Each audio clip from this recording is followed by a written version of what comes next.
Terima kasih Tuhan. Kami mengucap syukur kalau kami masih boleh menerima kasih karunia anugerah-Mu, memuji, memuliakan nama-Mu, menyembah-Mu Tuhan. Duduk diam seperti Maria dan mendengarkan firman-Mu. Dan biarlah lawatan Roh Kudus terjadi atas kehidupan kami. Biarlah firman-Mu mengubahkan apa yang kami pikirkan dahulu yang kami belum mengerti. Tuhan sendiri yang mengubahkan kami. Supaya kami hidup makin berkenan di hadapan-Mu Tuhan. Terima kasih Bapa. Urapi setiap hati dan setiap telinga, urapi mulut bibir hamba-Mu. Terima kasih Tuhan. Bersama kembali Tuhan, kami akan mendengarkan firman-Mu. Di dalam nama Yesus Kristus. Haleluya. Amin. Puji Tuhan. Kembali di dalam ibadah online, renungan online, bersama dengan Daat Community. Sungguh Tuhan itu luar biasa. Pemeliharaan Tuhan di tengah-tengah situasi yang mungkin belum begitu membaik ya. Masih banyak kekhawatiran, masih banyak terjadi penularan sakit penyakit ya, khususnya pandemi. Corona ini membuat banyak kegiatan menjadi sangat terganggu. Tapi puji Tuhan, bersama-sama kita semua masih boleh memuji, memuliakan nama Tuhan. Kita semua masih boleh beribadah. Kita semua masih boleh mendengarkan firman Tuhan. Hari ini kita akan berbicara mengenai Spirit of Excellence. Kalau dalam bahasa Alkitabnya, roh yang luar biasa. Kita semua tahu di dalam kehidupan di dunia bahwa hanya orang-orang yang mempunyai tanda petik integritas yang tinggi itu biasanya bisa menjadi pemimpin yang baik. Kalau di dalam Alkitab mungkin kata-kata integritas tidak akan kita ketemukan ya, tidak ada itu. Integritas itu kalau kita search di Alkitab tidak ada. Cuman kita akan melihat bagaimana secara dunia integritas itu artinya apa. Dan di Alkitab kita akan melihat sesuatu yang mempunyai standar lebih daripada integritas. Dan kita akan belajar dari para hamba-hambanya yang sudah ada. Pertama, kita kalau melihat Wikipedia, integritas artinya adalah konsistensi atau keteguhan yang tidak bisa tergoyahkan dalam menjunjung suatu nilai keyakinan dan prinsip. Jadi orang yang betul-betul tidak bisa digoyahkan dengan prinsipnya. Dalam etika integritas dianggap sebagai kejujuran atau ketepatan dari tindakan seseorang. Jadi orang yang berintegritas itu orang yang dapat dipercaya. Orang yang jujur, tidak suka bohong dan konsisten di dalam apa yang mereka kerjakan. Nah, kita melihat di dalam Alkitab itu beberapa dari hambanya yang tokoh-tokoh Alkitab yang sudah pernah kita tahu dan kita pelajari.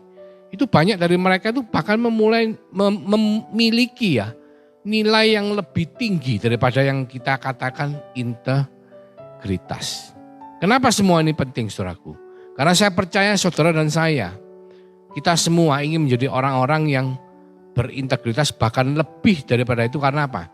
Karena kita adalah anak-anak Allah. Kita harus lebih daripada yang dunia, standar yang dunia tentukan. Pertama kita akan berbicara mengenai Nabi Daniel. Ya, kita katakan Nabi ya, dikenal sebagai Nabi.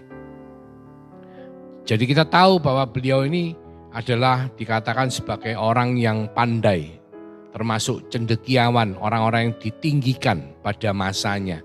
Bahkan Daniel melayani 3 generasi kerajaan raja ya, Nebukadnezar, Belsasar, bahkan sampai ke Raja Darius. Pertama, orang ini orang yang berhikmat dan dia mempunyai standar yang tinggi sekali ya. Dan juga kesetiaannya luar biasa. Kita semua tahu kalau dia tidak berhikmat, kalau dia tidak termasuk kategori orang pandai, dia tidak akan dipilih oleh raja untuk dijadikan penasihat-penasihat kerajaan. Beliaunya ini salah satu dari penasihat kerajaan. Sehingga ketika raja itu punya masalah, punya pertanyaan. Nah, orang-orang pandai ini yang biasanya dikumpulkan untuk supaya bersama-sama mereka bisa membantu raja dalam mengartikan banyak hal, bahkan dalam memutuskan banyak sekali keputusan. Nah, kita tahu kesetiaan Daniel itu tidak bisa diragukan lagi. Bahkan ketika musuh-musuh Daniel itu ingin mencobai Daniel dengan apa? Membuat raja ini mengeluarkan peraturan bahwa barang siapa yang menyembah di luar menyembah raja atau patung raja pada waktu itu dianggap berkhianat sama kerajaan. Jadi semua orang-orang di kerajaan tidak boleh menyembah yang lainnya selain raja mereka. Dan apa yang terjadi, saudaraku? Ketika orang melakukan penyembahan terhadap bukan raja mereka, maka orang tersebut akan dimasukkan ke kandang singa. Dan saudaraku, apa yang terjadi? Daniel tetap dengan setia di dalam rutinitas dia, ibadahnya. Sehari 3 kali dia menyembah Tuhan Allah Israel. Meskipun dengan ancaman kalau ketahuan akan dimasukkan ke dalam kandang singa, Daniel tetap menyembah Allah Israel. Dan apa yang terjadi, saudaraku? Akhirnya beliau kena tangkap, dimasukkan ke kandang singa. Tapi nothing happen. Kalau bahasa Inggrisnya, tidak ada apapun yang terjadi. Karena apa? Tuhan yang melindungi dia. Itu adalah kesetiaan daripada Daniel. Bahkan dikatakan di dalam Daniel 5:12, Daniel sanggup mengartikan mimpi. Bahkan bukan cuma mengartikan mimpi, dia tahu mimpinya rajanya. Jadi rajanya itu malah minta supaya cendekiawan-cendekiawan orang-orang pandai itu untuk mengartikan bukan hanya mimpi, tapi memberitahukan mimpinya itu apa. Dan itu sesuatu yang tidak lazim, saudara. Tapi Daniel dengan roh yang Tuhan taruh dalam kehidupannya, Daniel diberikan roh luar biasa atau spirit of excellence untuk bisa mengartikan, bahkan bisa menceritakan mimpinya plus dengan artinya. Berarti apa, saudara? Berarti roh Tuhan yang ada di dalam Daniel itu yang memimpin kehidupan Daniel sehingga dia bisa melakukan sesuatu standar yang melebihi orang biasa, melebihi orang-orang dunia. Hidupnya Daniel fokus kepada Tuhan dan pada sesama bangsa Israel. Dia tetap mendoakan agar supaya bangsa Israel bisa melewati 70 tahun dari hukuman Tuhan. Itu adalah Daniel. Kita tahu Daniel memiliki spirit of excellence atau roh yang luar biasa. Tokoh yang kedua yang kita akan bicarakan adalah Ribka. Saudara tahu Ribka? Ribka adalah istri daripada Ishak. Ishak itu adalah anak Abraham, anak perjanjian, anak satu-satunya. Yang mana Abraham minta supaya dicarikan jodoh seorang wanita dari bangsanya. Akhirnya hambanya Abraham disuruh pergi mencari jodoh untuk Ishak. Dan kita kalau baca di Kejadian 24 ayat 17 sampai 20 ya, itu sangat menarik, saudaraku ya.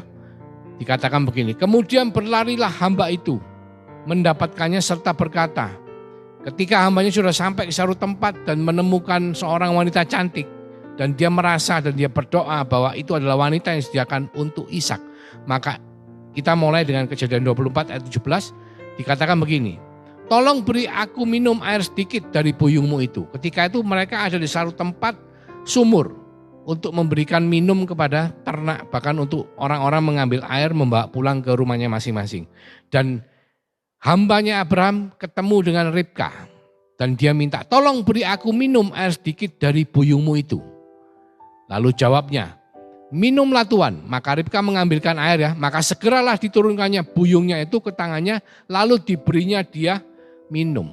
Jadi hambanya diberi minum oleh Ribka ya. Tapi bukan cuma itu, saudaraku. Kita kalau baca lanjutannya di ayat 19 dikatakan begini, setelah ia selesai memberi hamba itu minum, berkatalah ia, baiklah untuk unta-untamu juga kutimba air.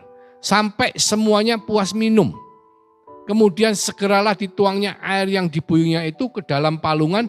Lalu berlarilah ia sekali lagi ke sumur untuk menimba air dan ditimbah nyalah untuk semua unta orang itu. Saudara tahu hambanya Abraham ini membawa unta berapa? Membawa unta 10 ekor, saudaraku. Nah, unta itu sekali minum itu bisa minum sampai 150 liter. Jadi kalau 10 ekor itu kan bicara habis jalan jauh. Ya, enggak minum. Kalau zaman dulu padang gurun, saudaraku. Zaman sekarang saudara naik bis pakai AC. Zaman dulu padang gurun, unta jalan tuh kepanasan. Enggak ada orang jualan aqua di pinggir jalan ya. Jadi itu kondisi pasti haus. Satu onta 150 liter. 10 onta 1.500 liter. Saudara tahu satu buyung tempat air yang diangkat oleh Ribka itu adalah berisi 39,5 liter. Anggaplah 40 kilo air dan buyungnya. Jadi kalau dengan kebutuhan 1.500 liter, satu buyung 39,5 liter itu lebih dari 30 buyung yang harus diangkat. Bisa sampai 35 buyung. Pulang pergi ngambil satu buyung, ditaruh di palungan, kembali lagi itu bisa sampai 35 kali. Anggaplah 30 kali. Setiap kali 40 kilo. Berarti Ribka ini hanya untuk memberikan minum kepada untanya. Dia harus pulang pergi 30 kali lebih. Saudara bisa bayangkan? Loh ini enggak diminta loh. Saya enggak melihat tadi hambanya Abraham minta kepada Ribka untuk diambilkan minum air untuk untanya. Tapi dia mengambilkan sendiri. Karena dia melihat hambanya sudah tua. Dan dia adalah tipe orang yang kita katakan punya value, berintegritas. Ya, kita katakan orang yang memperhatikan orang lain dan baik. Hatinya itu baik. Sehingga apa? Dia rela untuk mengambilkan air itu. Nah ini kualitas orang-orang seperti ini. Itu yang kita namakan punya spirit of excellence. Bahkan bukan cuma itu saudaraku. Kita kalau tahu ceritanya Ribka. Bahwa Ribka itu dia bisa tahu dari anaknya Ishak itu yang mana yang jadi anak keturunan. Ishak kan punya 2 anak ya. Anak yang sulung namanya Esau. Esau itu mukanya merah, suka berburu ya. Dicintai sama papanya. Jadi Pak Ishak ini cinta sama Esau. Kurang cinta sama Yakub. Karena Yakub ini adiknya ini badannya halus, bukan tipe-tipe pemburu. Tetapi Ribka dalam hatinya dia tahu bahwa Yakub ini yang menjadi keturunan yang dipilih oleh Tuhan. Sehingga apa? Di dalam, ya saya percaya ketika seseorang bisa tahu rencana Tuhan, pasti dia punya satu hubungan dengan Tuhan. Sampai Tuhan memberitahu dia. Sehingga apa? Sehingga ketika Ishak mau memberkati anaknya dan dia menyuruh Esau atau siapapun yang bisa menyediakan daging buruan, itu Ribka dengan segala macam cara berusaha supaya Yakub yang mendapatkan berkatnya. Dan itu saya percaya pasti dari Tuhan. Karena kalau bukan dari Tuhan dia tidak mungkin bisa tahu kalau Yakub itu adalah keturunan yang diberkati, bukan Esau. Memang Esau juga diberkati, cuman berkatnya enggak sama. Berkat sulungnya itu diberikan kepada Yakub. Itu adalah Ribka. Nah kita kalau jalan lagi ke Yusuf. Ya, saudara tahu Yusuf itu juga seseorang yang mempunyai gambaran dikatakan mempunyai roh yang luar biasa. Kita tahu di zaman kejadian sampai dengan Yusuf. Itu masih belum ada hukum Taurat. Hukum Taurat itu belum dikeluarkan, saudaraku. Tuhan belum memberikan hukum Taurat kepada umat Israel. Bahkan umat Israel pun masih belum ada. Ya, gambarannya adalah keturunan Yakub waktu itu 12 orang ya. Yusuf adalah salah satunya. Jadi belum ada hukum Taurat ya. Tapi kita percaya Yusuf itu adalah orang yang berintegritas secara dunia. Kenapa? Pada usia awal 17 tahun dia dijual ya, menjadi budak, dijual, bekerja di dalam rumah majikannya, di mana dia diajak berzina ya, diajak berzina oleh istri daripada tuannya sendiri. Tapi apa yang terjadi saudaraku? Dengan integritas Yusuf, Yusuf menolak. Bahkan bukan cuma integritas, saya percaya dia juga punya roh yang luar biasa. Dia kan ngomongnya seperti ini, loh Tuanku tuh loh mempercayakan semua kepada aku. Nek sampai istrinya juga tak ambil, aku ndak bisa mempertanggungjawabkan sama Allahku. Apa yang aku lakukan? Loh bisa ngomong seperti itu. Padahal kalau zaman itu kan belum ada hukum Taurat. Hukum Taurat itu ngomong apa? Jangan berzina, ndak boleh berzina, betul nggak? Tapi kalau belum ada hukumnya yang ndak boleh berzina, orang berzina berdosa nggak? Ndak ada dosanya.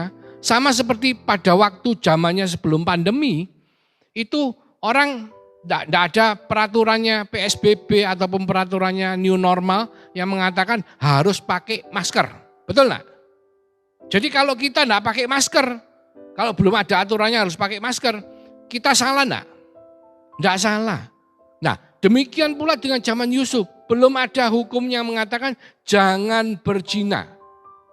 Dilarang berzina, ndak ada. Jadi sebetulnya berzina pada waktu itu salah ndak? Ndak salah.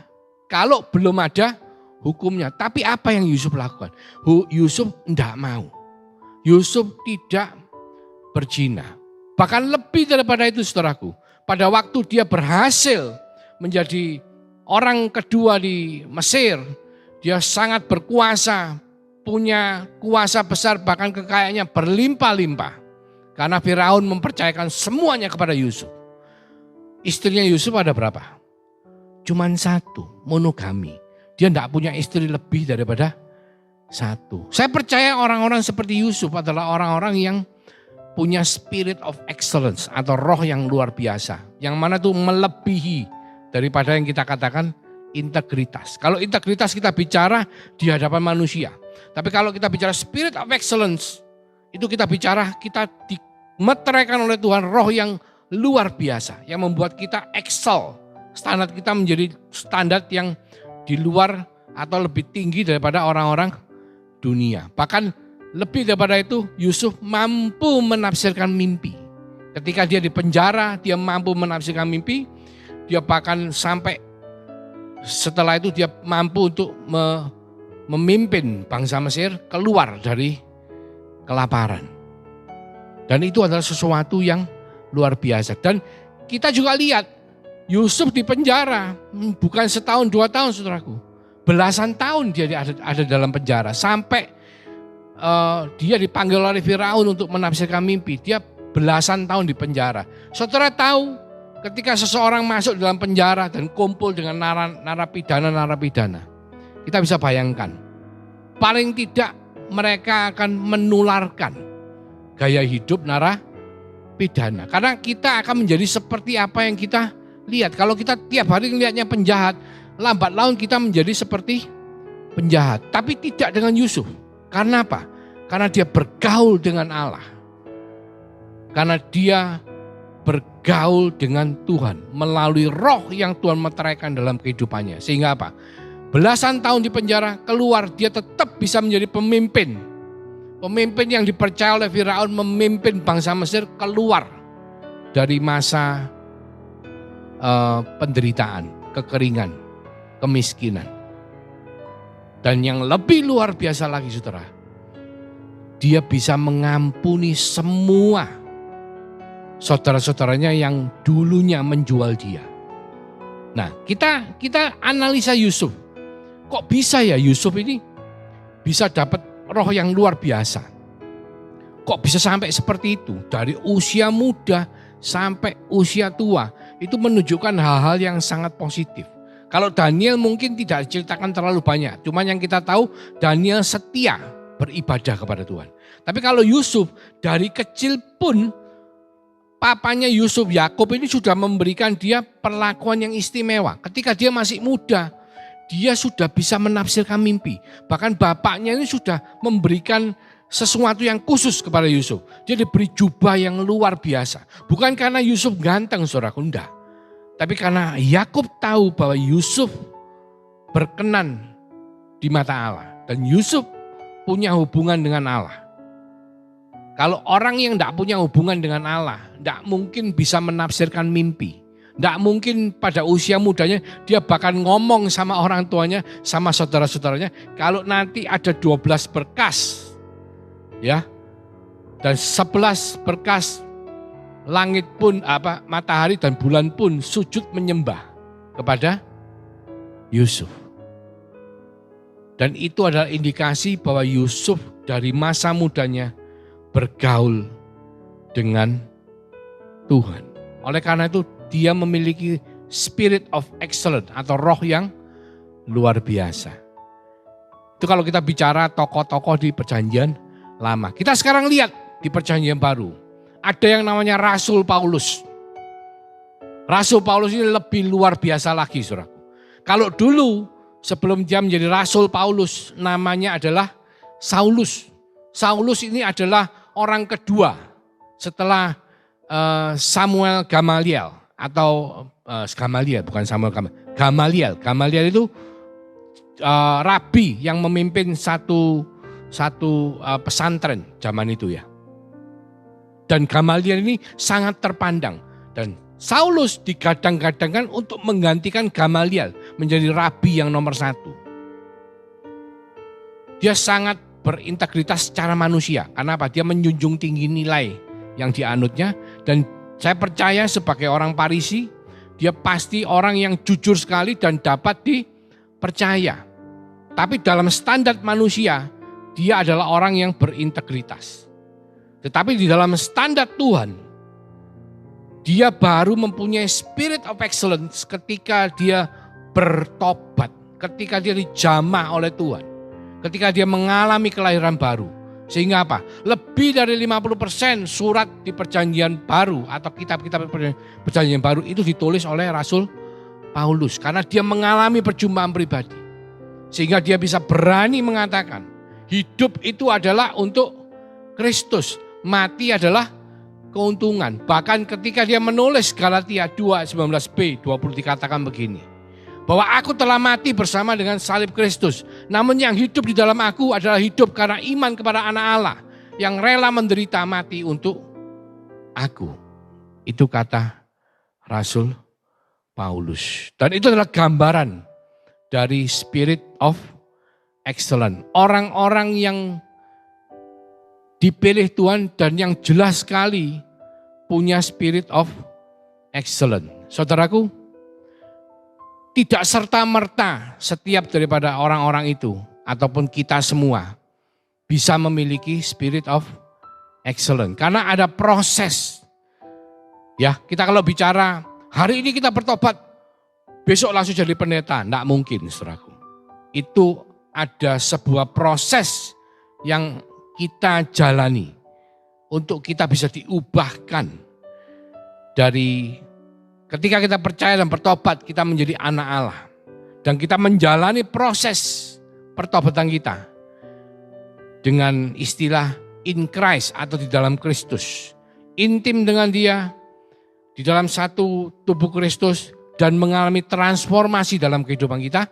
Sampai kita bisa mendapat kehidupan yang berintegritas dengan memiliki spirit of excellence. Ya. Yang dimaksud spirit of excellence itu seperti ini, saudaraku. Tuhan memberikan kita pilihan di Ulangan 30 ayat 19. Dikatakan begini. Aku memanggil langit dan bumi menjadi saksi terhadap kamu pada hari ini. Kepadamu kuperadabkan kehidupan dan kematian, berkat dan kutuk. Pilihlah kehidupan supaya engkau hidup, baik engkau maupun keturunanmu. Jadi Tuhan tuh memberikan kita pilihan kehidupan atau kematian. Ya, kalau kita pilih kehidupan, kita milih berkat. Kalau kita pilih kematian, kita milih kutuk. Kita tahu semua bahwa Adam memilih kematian. Saudara masih ingat ketika Adam ditaruh di Taman Eden, Tuhan ngomong sama Adam, Adam, semua yang di Taman Eden ini boleh kamu makan. Buahnya kecuali buah dari pohon pengetahuan baik dan buruk. Ya, pohon pengetahuan benar dan salah. Kalau kamu makan buah dari pohon pengetahuan benar dan salah, maka kamu akan mati, kata Tuhan. Dan apa yang Adam lakukan? Adam makan buah pengetahuan baik dan buruk. Ya, baik buruk berarti apa? Benar salah kan sama ya. Ya ketika Adam makan itu maka Adam akan mati. Kenyataannya Adam mati enggak? Secara fisik Adam tidak mati. Tapi setelah dia makan itu, setelah Tuhan mengatakan dia mati, apa yang dia lakukan? Pertama kali yang Adam lakukan adalah dia lari, saudaraku. Dia lari dan sembunyi. Kenapa? Apakah dia takut dengan Tuhan? Ya mungkin enggak. Tapi yang jelas Adam itu malu karena dia menemukan bahwa dirinya telanjang. Padahal kita semua tahu bahwa jauh hari sebelum Adam jatuh ke dalam dosa, sebetulnya Adam sudah telanjang. Cuman Adam tidak sadar karena Adam tidak pernah melihat dirinya sendiri. Sebelum Adam jatuh ke dalam dosa, setiap hari dia melihat Tuhan. Dia tidur, dia bangun, noleh, dia melihat istrinya. Jadi dia tiap hari melihat Tuhan dan melihat sesama, dia tidak melihat dirinya sendiri. Tapi ketika dia jatuh ke dalam dosa, yang pertama dia lakukan ketika dia tahu mengenai yang benar dan yang salah, dia langsung melihat kepada dirinya sendiri dan menemukan bahwa dirinya telanjang. Dan itu adalah nature daripada dosa, yaitu apa? Orang yang berdosa itu cenderung melihat kepada dirinya sendiri alias egois.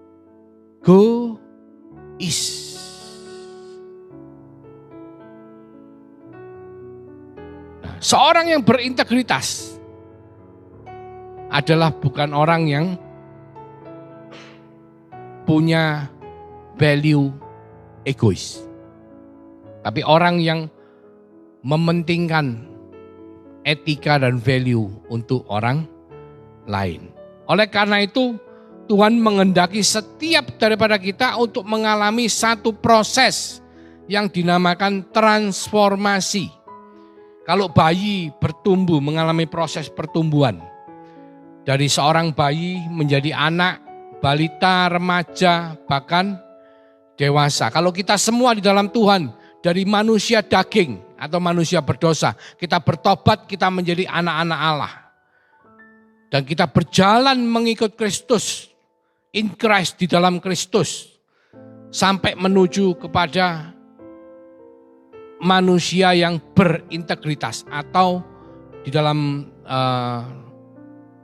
bahasa Alkitab adalah mempunyai spirit yang excellent, roh yang luar biasa. Sebab itu kami tidak tawar hati, tetapi meskipun manusia lahiriah kami semakin merosot, namun manusia batinnya kami dibaharui dari sehari ke sehari. Itu adalah sebuah proses yang saudara dan saya harus lalui. Kita kalau lihat di dalam proses transformasi dari seorang yang gemuk ya, seperti yang ditayangkan di slide ini, di mana dia mengalami satu proses dengan olahraga, dengan fitness, dengan gaya hidup yang benar, sampai dia bisa mengalami sebuah transformasi menjadi sesuatu yang ideal, yang kita harapkan.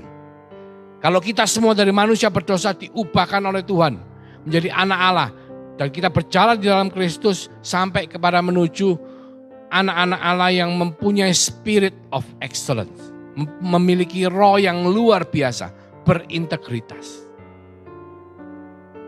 Dan Tuhan minta kita mengalami transformasi ini melalui penyembahan dan keintiman, saudara. Ketika kita hidup di dalam intimasi daripada penyembahan, maka kehidupan Tuhan itu akan tertransferkan, diimpartasikan. Seperti ketika Musa masuk ke dalam kemah pertemuan dan Musa ketemu dengan Tuhan, muka tatap muka. Maka ketika Musa keluar dari kemah pertemuan, maka mukanya Musa bercahaya. Karena apa? Kemuliaan Tuhan ada dalam hidup Musa. Demikian pula saudara dan saya, ketika kita menyembah Dia dalam roh dan kebenaran, dan kita masuk ke dalam hadirat Tuhan, dan roh Tuhan mengurapi kita, maka roh Tuhan akan mengubahkan kita makin hari makin menyerupai seperti Kristus. Sama seperti ketika ragi dimasukkan ke dalam adonan tepung yang mengkamiri seluruh adonan. Sedikit ragi akan membuat semua adonan itu menjadi terkamiri. Ya, sama seperti hal kerajaan sorga itu, seumpama ragi yang diambil seorang perempuan dan diadukkan ke dalam tepung terigu 3 sukat sampai kamir seluruhnya. Demikian ketika kita menyembah Tuhan, ketika kita bergaul dengan Tuhan di dalam keintiman, maka roh Tuhan akan mengkamiri kehidupan kita. Membuat kita mengalami transformasi. Sama seperti bayi. Sebelum bayi itu bisa lahir, ada satu proses di mana sebuah sel sperma harus mengalami kematian. Dan sebuah indung telurnya harus mengalami kematian. Agar supaya ada kelahiran. Keintiman dari sel telur dan sel sperma akan melahirkan sebuah keturunan. Kelahiran, transformasi. Dari sel telur, sel sperma menjadi sebuah janin bayi yang begitu luar biasa. Itu adalah proses transformasi. Harus ada yang mati, saudara. Manusia lama kita harus kita matikan untuk sebuah proses kelahiran. Ya, seperti kalau ada benih itu akan jatuh ke dalam tanah. Benih itu akan pecah, mengalami kematian, berubah bentuk. Dan dia akan mengalami satu proses sehingga proses itu menjadi pertumbuhan sebuah pohon. Dan pohonnya akan menghasilkan buah. Ada peremukan yang terjadi, ada proses pemecahan yang terjadi. Seringkali dalam kehidupan kita sehari-hari kita mengalami banyak masalah. Mengalami banyak peremukan. Mengalami banyak proses dalam kehidupan kita. Berarti apa, saudaraku? Berarti kita sedang dibawa Tuhan untuk menjadi sesuatu yang lebih baik. Jadi kalau kita mengalami proses dalam masa pandemi, mungkin kita kehilangan pekerjaan kita, mungkin kita kehilangan bisnis kita. Jangan mengeluh, tapi percaya bahwa Tuhan mengizinkan itu semua. Supaya apa? Supaya kita diremukkan dari manusia lama kita untuk kita bisa mengalami proses pertumbuhan. Menjadi yang lebih baik, menjadi sesuatu yang bisa memberkati. Tidak ada minyak kalau zaitun tidak diperes. Tidak ada anggur, ya, wine, minuman anggur itu kalau buah anggur itu tidak diinca-inca, diproses, digiling. Tidak ada minyak wangi kalau bunga itu tidak diulek, istilahnya apa? Dikeras, adon, dipres ya. Dan tidak ada kehidupan yang terjadi kalau tidak ada proses yang terjadi. Tidak ada ujuk-ujuk, ting, langsung jadi, tidak ada, saudara. Sebuah janin bayi pun dari sel telur ketemu dengan sel sperma makan waktu 9 bulan 10 hari sampai terjadinya sebuah kelahiran. Jadi ikut Tuhan itu tidak ada yang bahasa Inggrisnya ujuk-ujuk. Ada satu proses pembentukan yang Tuhan lakukan terhadap setiap saudara dan saya. Yusuf untuk bisa menjadi Yusuf yang menjadi orang nomor 2 di Mesir tidak langsung berjalan seperti itu. Dari seorang anaknya Yakub yang dijual menjadi budak masuk ke dalam penjara sampai dia bisa menjadi orang kedua di Mesir, bahkan mengelola hartanya Mesir sampai Mesir bisa menjadi negara yang salah satu negara yang terkaya pada waktu itu. Itu sebuah proses, saudaraku. Tidak ujuk-ujuk bahasa Inggrisnya. Tidak akan ada berlian kalau tidak ada karbon atau arang. Karbon itu sama dengan arang, saudara. Arang itu kalau disimpan di tanah jutaan tahun, dibentuk, diproses dengan tekanan tanah, dengan panas ya, dengan pressure, maka karbon itu akan berubah menjadi diamond, menjadi berlian. Saudara tahu arang ya, sama berlian ya, itu sama, saudara. Bedanya apa? arang itu tanpa melalui proses, berlian itu dengan proses yang makan waktu sampai jutaan tahun. Dikatakan di Yohanes 15 ayat 1 sampai 2. Akulah pokok anggur yang benar dan Bapakulah pengusahanya. Setiap ranting padaku yang tidak berbuah dipotongnya. Dan setiap ranting yang berbuah dibersihkannya supaya ia lebih banyak berbuah. Saudara tahu cara membersihkan ranting gimana? Prune itu digunting, saudaraku. Karena apa? Sebuah ranting daripada anggur itu tanaman yang menjalar. Dan setiap ranting dahan itu ketika dia usia anggur ini di bawah 3 tahun, dia maksimal punya 5 rumpun buah. Ngerombol 5 tempat. Ketika lebih dari 5 tempat, itu buahnya tidak bisa besar-besar. Jadi untuk bisa maksimal 5 tempat. Tapi setelah umur anggur itu, pohon itu lebih dari 3 tahun, dia tidak boleh lebih dari 3 rumpun. Oleh karena itu dia di-pruning atau dibersihkan, dipotong. Saudara tahu dipotong, sakit tidak dipotong?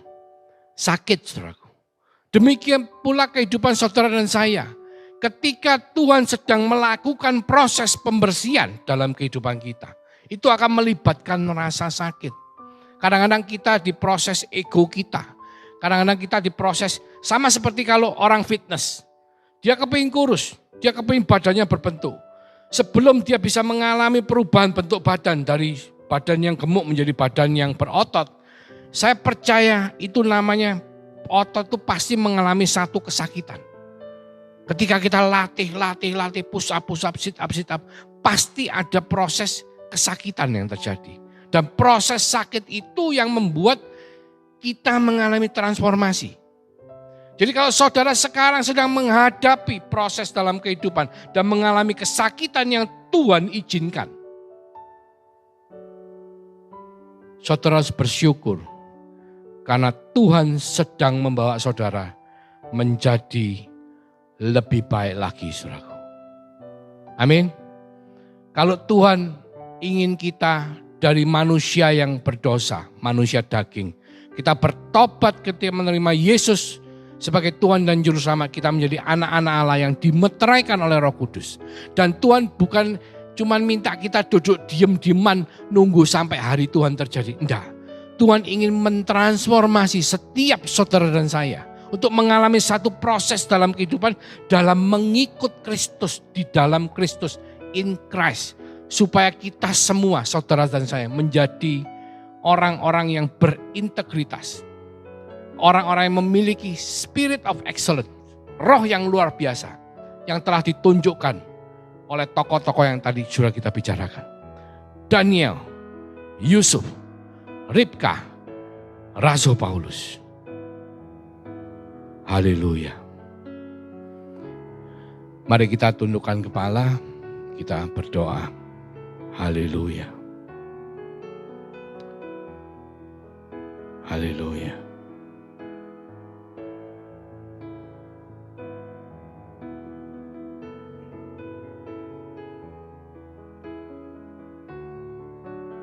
Kita mengucap syukur kepada Tuhan. Terima kasih Tuhan Yesus. Terima kasih Tuhan Yesus. Biarlah firman-Mu boleh termeteraikan dalam kehidupan kami. Karena kami percaya ketika firman-Mu yang menuntun semua langkah hidup kami, maka apa yang telah Kau rancangkan dalam hidup kami boleh menjadi kenyataan, yaitu memberkati setiap daripada kami untuk kami boleh hidup menjadi berkat di dalam Taman Eden yang Tuhan telah percayakan kepada kami, di mana Engkau mengatakan, pilihlah kehidupan, jangan pilih kematian. Di mana Engkau memberikan kami berkat tapi bukan kutuk, supaya hidup kami boleh menjadi berkat. Fokus kepada kehidupan, bukan fokus kepada benar dan salah. Dan Engkau akan mentransformasi setiap daripada kita, supaya kita mengalami standar yang Engkau berikan, menjadi seperti yang Kau mau, mempunyai spirit of excellence, orang-orang yang berintegritas, dan hidup menjadi berkat Tuhan. Mulai dari siang hari ini sampai Yesus Kristus datang yang kedua kalinya. Bahkan sampai Maranatha. Kami semua yang percaya di dalam nama Yesus Kristus sama-sama mengatakan amin. Haleluya.